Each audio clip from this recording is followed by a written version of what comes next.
আমি নিজে আমার নিজের কথা যদিও নিজেকে বড় মনে করি না, তবে আলাদা। এ কারণে যারা আমার শৈশব দেখেছে তারা আমাকে জানে আমি তোতলা ছিলাম। যখন কেউ বলতো তোমার নাম কি, আমি বলতাম যা যা যা যা জাকির, এরকমই ছিলাম।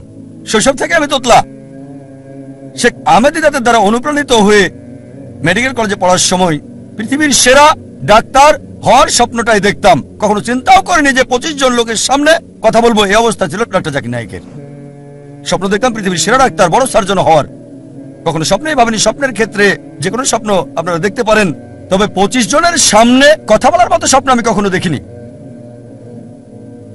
আলহামদুলিল্লাহ, আল্লাহ সুবহানাহু ওয়া তাআলার সাহায্যে শেখ আহমেদ দিদাতের দ্বারা অনুপ্রাণিত হয়ে এখন আল্লাহর ভৃত্য অনুগত। মাশাআল্লাহ, কথা বলি শত শত হাজার হাজার লাখ লাখ লোকের সামনে। মাশাআল্লাহ, এখানে দেখতে পাচ্ছেন 1 লাখেরও বেশি। শেখ আহমেদ দিদাতের দ্বারা অনুপ্রাণিত হয়ে ইসলামিক রিসার্চ ফাউন্ডেশন প্রতিষ্ঠা করলাম। বক্তা হওয়ার জন্য না, বক্তা তৈরি করার জায়গা করেছি। রাজা হতে পারবো না, রাজা তৈরি করবেন। আমি বক্তা হতে পারবো না, তাই বক্তা তৈরির জন্য অর্গানাইজেশন করেছি। আল্লাহর পরিকল্পনা ছিল প্রথম বক্তা কথা বলতে পারছিলেন না, আমি বাধ্য হয়ে মঞ্চে গেলাম। আর বুঝতে পারলাম দাওয়ার কাজ করছি, অমুসলিমদের সাথে মুখে জড়তা নেই। যখন মুসলিমদের সাথে কথা বলছি তখন আছে, অমুসলিমদের সাথে কথা বলে তোতলাই না আমি। যখন স্টেজে যাই, সাধারণত স্টেজে গেলে মানুষ তোতলায়। আলহামদুলিল্লাহ, আল্লাহ সুবহানাহু ওয়া তাআলার রহমতে আমি স্টেজে গিয়ে তোতলাইনি। তিনি দয়া করেছেন, আমাকে শরীরের ডাক্তার না করে আত্মার ডাক্তার করেছেন। আর শেখ আহমেদ দিদাত, আমি তাকে বললাম আঙ্কেল, 1987 সালে প্রথম দেখা করি। আমি তার ড্রাইভার ছিলাম, চালক। যেখানে যেতেন আমি নিয়ে যেতাম যাতে সময়টা বেশি পাই। বললাম আঙ্কেল, আপনি কেন এত এগ্রেসিভ? তিনি বললেন বাবা, আমি এগ্রেসিভ না, আমি মিলিট্যান্ট। মিলিট্যান্ট শয়তানের সাথে 2 ভাবে যুদ্ধ করা যায়, পানি দিয়ে অথবা আগুন দিয়ে। আমি আগুন বেছে নিয়েছি। এটা ছিল তার উত্তর। আমি যখন দেওয়া শুরু করলাম, তার ম্যাটেরিয়াল ব্যবহার করতাম, তবে নরম হয়ে থাকতাম, খুব নরম, খুব দয়ালু। কোনো ফলাফল নাই। মেডিকেল কলেজে দাওয়া দিতাম, তারপর মিলিট্যান্ট হলাম। শেখ দিদাতের চেয়ে বেশি মিলিট্যান্ট। হায় আল্লাহ, কি পেলাম! মুসলিম বন্ধুরা সব দৌড়িয়ে পালিয়ে যেত, আর আমি অমুসলিমদের সাথে একা। মিলিট্যান্ট হওয়ার একই ফলাফল পেলাম। মাশাআল্লাহ, আল্লাহ আমাকে পথ দেখিয়েছেন। স্টেজে এসে আমি নরম হয়ে যাই, এত নরম হই যে প্রশ্নকারীরা গালমন্দ করলে আমি হাসতাম। শেখ আহমেদ দিদাত আমাকে দিলেন টাইটেল। প্রথমে দিলেন দিদাত প্লাস, তারপর আবার যখন দেখা হলো, বাবা তারা তোমাকে গালমন্দ করছে, অভিশাপ দিচ্ছে, তুমি হাসছো, আবার টাইটেল দিলেন। আমার যা করতে লেগেছে 40 বছর, তুমি তা করে ফেলেছো 4 বছরে। আর আলহামদুলিল্লাহ, যদি আমার ব্যাপারে দেখেন, আমার পছন্দটা, আমি এমন লোক যে সবসময় চেয়েছি সেরাটা, কখনোই 2 নম্বরটা চাইনি, সেরাটা। শৈশব থেকে এই সেরাটা বাছাই করেছি। এখন আমি আমার আকাঙ্ক্ষাকে আল্লাহ সুবহানাহু ওয়া তাআলার দিকে ফিরিয়েছি। একেবারে সেরা ক্যামেরাটা চেয়েছি, সেরা যন্ত্রপাতি, সবচেয়ে ভালো পরিবেশ আল্লাহর বার্তা প্রচার করার জন্য। সেরা কনফারেন্সটা করতে চেয়েছি। এই কারণে এই কনফারেন্স আমরা এখানে করছি। ধরেন গ্র্যামি অ্যাওয়ার্ডস এবং অস্কার অ্যাওয়ার্ডস, এদের উদ্দেশ্যটা হারাম, তবে তাদের প্রযুক্তি প্রশংসা করার মতো। বললাম কেন আমরা করতে পারবো না আল্লাহ সুবহানাহু ওয়া তাআলার জন্য? উদ্দেশ্য ভিন্ন, আল্লাহ সুবহানাহু ওয়া তাআলাকে খুশি করা। পৃথিবীকে দেখাতে চাই যে আমরা মুসলিমরাও আলহামদুলিল্লাহ করতে পারি। এমন না যে এগুলো ছাড়া দেওয়া হবে না, হবে। আমরা দেখাতে চাই যে আমরা আল্লাহ সুবহানাহু ওয়া তাআলার জন্য সেরাটা চাই। সবচেয়ে ভালো অফিস করতে চেয়েছি, এজন্য সবচেয়ে ভালো অফিস করেছি। ব্যবহার করেছি ইটালিয়ান মার্বেল। আমার অফিসে ইটালিয়ান মার্বেল, ইসলামিক রিসার্চ ফাউন্ডেশনে। আমার বাড়িতে ইটালিয়ান মার্বেল নাই। কেন? যে স্থানে মানুষ আল্লাহ সম্পর্কে জানতে আসে, তাদের সেরাটা দিতে চেয়েছি। সে সময় 1990-এর দিকে ইন্ডিয়াতে ইটালিয়ান মার্বেল মুসলিম অফিসে শুনি নাই। সামান্য দিয়ে শুরু। আমাদের অফিস ছিল মাত্র 20 থেকে 25 বর্গ মিটারের। 25 বর্গ মিটার অফিস ছিল, একজন কর্মচারী। এখন মাশাআল্লাহ আল্লাহর দয়ায় এখন 400-রও বেশি এমপ্লয়ি। মাশাআল্লাহ, সবচেয়ে বড় দাওয়া প্রতিষ্ঠান। মাশাআল্লাহ, আল্লাহ সাহায্য করেছে। স্কুলে আমি ভালো বিতার্কিক ছিলাম, খুবই ভালো। উদ্দেশ্য কি ছিল? বিতর্কে জয়ী হওয়া।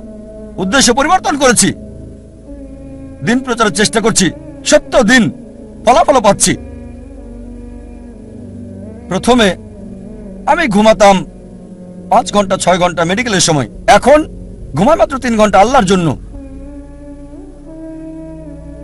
আর আমার সবসময় চেষ্টা ছিল পৃথিবীতে ভিন্ন কিছু বা সেরা কিছু করা, দুটো যে কোনো একটা।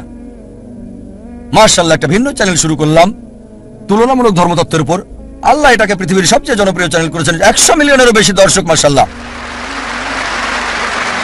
এর 2 বছর পর চালু করেছি নতুন চ্যানেল পিস টিভি উর্দু। গত কনফারেন্সে ঘোষণা করেছিলাম ইনশাআল্লাহ জুন অথবা জুলাইয়ের মধ্যে চালু করব নতুন চ্যানেল, এবং আল্লাহ সাহায্য করেছেন। 19শে জুন চালু করেছি নতুন চ্যানেল পিস টিভি উর্দু।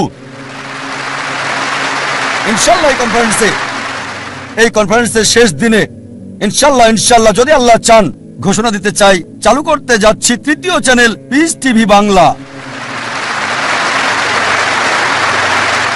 কারণ বাংলা ভাষা মাশাআল্লাহ শত শত মানুষ বাংলায় কথা বলে, এটা দরকার। আমার ইচ্ছা সব ভাষায় এরকম ইসলামিক চ্যানেল চালু করা।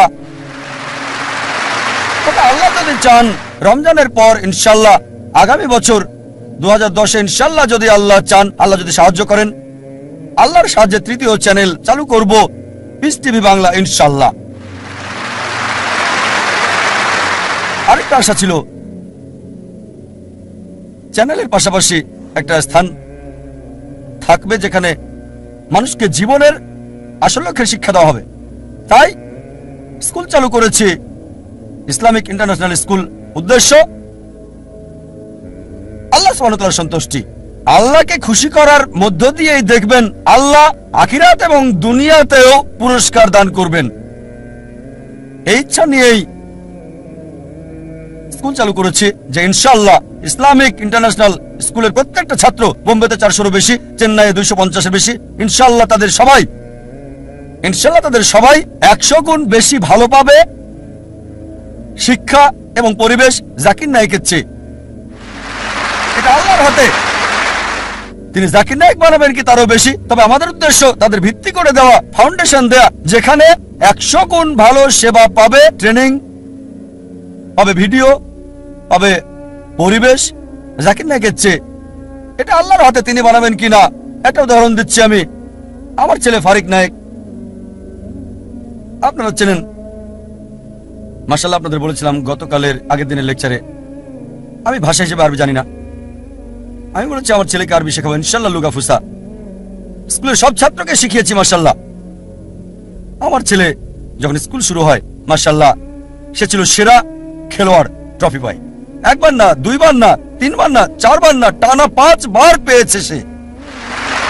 আমার আনন্দ হয়, ভালো লাগে, কারণ সে অভ্যস্ত। যখন আমি স্কুলে ছিলাম, যখন স্কুলে পড়তাম, আমিও চাইতাম প্রথম হতে, স্বর্ণপদক পেতে, যেটা ছিল আমার উদ্দেশ্য। দেখবেন তরুণরা 100 মিটার দৌড়ে প্রথম হয়, স্কুলে কখনো গোল্ড মেডেল পাইনি। যখন কলেজে গেলাম তখন মাশাআল্লাহ বুঝতে পারলাম যে আমি বড় দৌড়বিদ, আর গোল্ড মেডেলও পেলাম মেডিকেল কলেজে 10 কিলোমিটার। তখন আমার মনে হলো গোল্ড মেডেল অপ্রয়োজনীয়। ভালো, দেখতে ভালো, গোল্ড মেডেল আসলে কি? 10 কিলোমিটার লোকজন দেখে, আসলে বড় কিছু না। তারপর শেখ আহমেদ দিদাতকে দেখলাম, এই মানুষটি আমার লক্ষ্যকেন্দ্র পরিবর্তন করেছে। আর এভাবে মাশাআল্লাহ তিনি আমাকে বললেন, বাবা আমি খ্রিস্টান ধর্ম এবং ইসলামের উপর গবেষণা পড়াশোনা করেছি, তুমি অন্যগুলো পড়ে দেখো। খ্রিস্টান ধর্মের সবকিছু প্লেটে সাজানো খাবার মতো, শেখ দিদাত এগুলোকে পাত্রে সাজানো খাবার মতো করে রেখেছে, কেকের মতো। আহমেদ দিদাতের বই পড়লে পোপদের সাথে বিতর্ক করতে পারবেন। তারপর আমি হিন্দু ধর্ম, শিখ ধর্ম, জৈন ধর্ম, বিজ্ঞান, অন্যান্য বিষয়ে পড়লাম। মাশাআল্লাহ শেখ দিদাতের লেকচার দর্শক দেখে অভিভূত আমি। সবচেয়ে বেশি দর্শক হয়েছিল বার্মিংহামে, 12,000 মানুষ ছিল। মাশাআল্লাহ, আল্লাহ সুবহানাহু ওয়া তাআলা মাশাআল্লাহ তিনি রাস্তা খুলে দিয়েছেন আল্লাহর সাহায্যে। মাশাআল্লাহ আমার ছেলে কোরআনে হাফেজ হয়েছে 13 বছর বয়সে। একটা ব্যতিক্রম, 1 বছরে সপ্তাহে 5 দিন, অসাধারণ। লোকজন বলে জাকির ক্রেজি, প্রতিদিন 1 ঘন্টা, সপ্তাহে 5 দিন, বছরে 9 মাস, অসম্ভব। আমাদের স্কুলের অধিকাংশ ছাত্রছাত্রী 2.5 বছর থেকে 4 বছরে হেফজ শেষ করে, তাদের মধ্যে একজন আমার ছেলে। তারপর সে ব্ল্যাক বেল্ট পেল তাইকোন্ডোতে।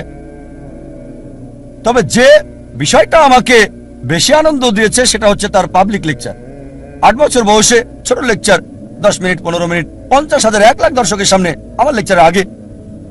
আর আমি প্রথম লেকচার দেই, পাবলিক লেকচার, 27-28 বছর বয়সে। লোকজন বলতো, ও এত কম বয়সে 28 বছর। আমিও ভাবতাম 28 বছর। শেখ দিদাত 60-70-এ, আমি 28 বছরে। আমি খুব খুশি।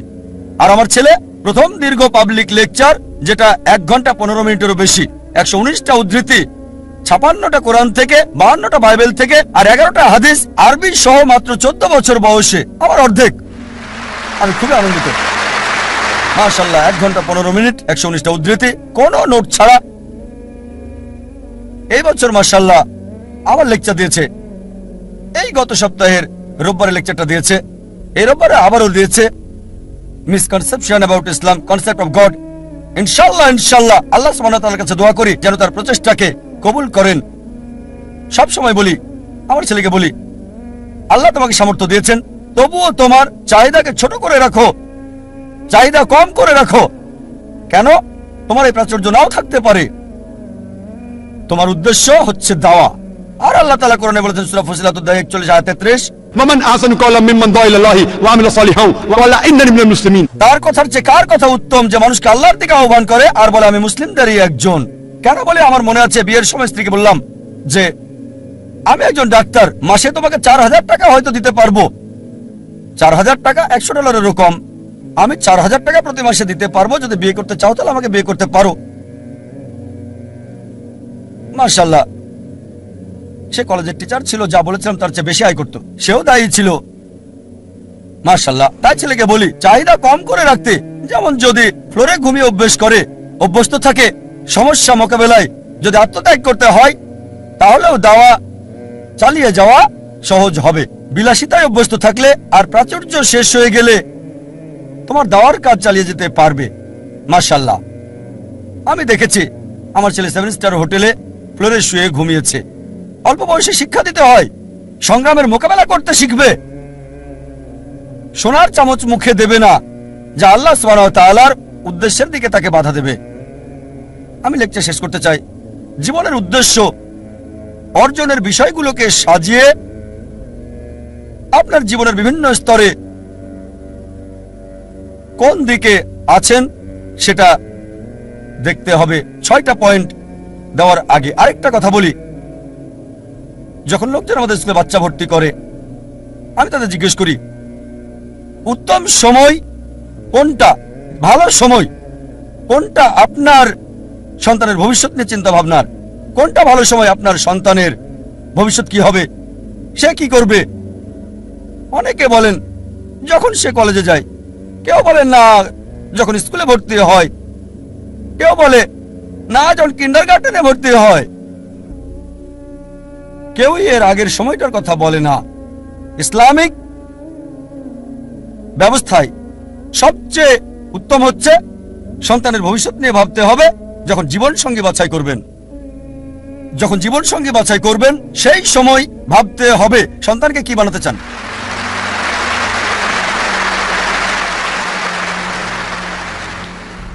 কারণ তার মা বাবা পিতামাতা তাদের আসল শিক্ষক। প্রথমে আপনাকে ভাবতে হবে, সেটা আসল সময়। আপনাকে সন্তানের ভবিষ্যৎ নিয়ে ভাবতে হবে। জীবনের উদ্দেশ্যগুলো সংক্ষেপে বলছি, যা একজন মানুষকে ভাবতে হয়। 1 নাম্বার হচ্ছে যখন শিক্ষা দেবেন দেখতে হবে কোন প্রতিষ্ঠানে পড়াচ্ছেন। স্কুল, কলেজ, যেটা দুটোরই সুযোগ সৃষ্টি করবে আখিরাত এবং দুনিয়া। শুধু এই দুনিয়ার ডিগ্রি আপনাকে সাহায্য করবে না। এমন একটা স্কুলে দেন যেখানে দুনিয়া এবং আখিরাত দুটোই হয়। আর ইনশাআল্লাহ এই উদ্দেশ্য নিয়ে শুরু করেছে ইসলামিক ইন্টারন্যাশনাল স্কুল। আর যদি আল্লাহ চান আমাদের স্কুলের আরো শাখা বাড়ানো হবে। দ্বিতীয় হচ্ছে দেখবেন তার বন্ধুদেরও যেন একই জীবনের উদ্দেশ্য থাকে। বন্ধু হতে হবে ইসলামিক। যখন বড় হয় এমন প্রতিষ্ঠানে যোগ দেবে যার লক্ষ্য এবং উদ্দেশ্য কোরআন এবং সহিহ হাদিসের ভিত্তিতে।